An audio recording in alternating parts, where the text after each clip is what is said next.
Sarah, j'ai besoin de toi, enfin de tes conseils. Voilà, je travaille comme ingénieur de production dans une entreprise, ça fait 6 mois que je suis en poste. En réunion de service, j'ai fait des remarques un peu négatives sur l'organisation. C'est normal, c'est pour faire avancer les choses. J'ai d'ailleurs fait des propositions. La réaction d'un collègue était plus que douteuse, ce n'est pas la première fois. Ingrid. Des blagues douteuses? Tu peux préciser?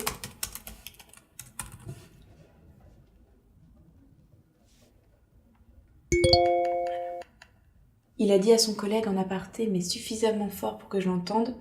Dis donc Ingrid, elle est pas de bonne humeur, elle doit avoir ses règles. Tu te rends compte, il a dit ça de moi. Donc là, t'es vénère et moi aussi.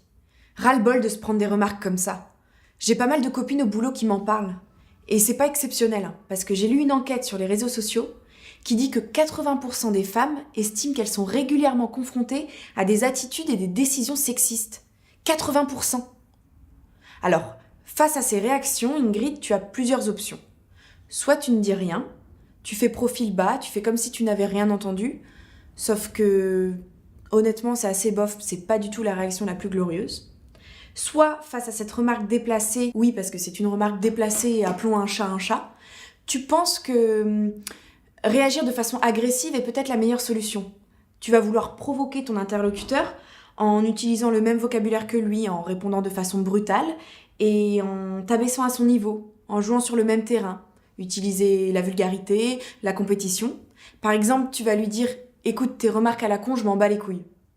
Et lui, forcément, il va te répondre « Mais je comprends pas, c'était juste une blague, pourquoi tu prends tout mal, on peut plus rire de rien aujourd'hui ?»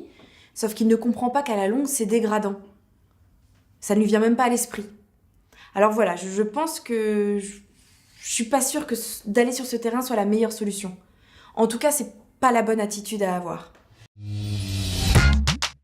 Alors il y a quelques mois, par exemple, moi aussi il m'est arrivé une situation embarrassante. Il y a un de mes collègues qui m'a appelée « Hé cocotte !» Et alors là, tu sais quelle a été ma réaction? Je me suis retournée vers lui et d'une façon très douce, sans aucune agressivité, je lui ai dit « Excuse-moi, tu m'as appelée cocotte, j'ai bien entendu?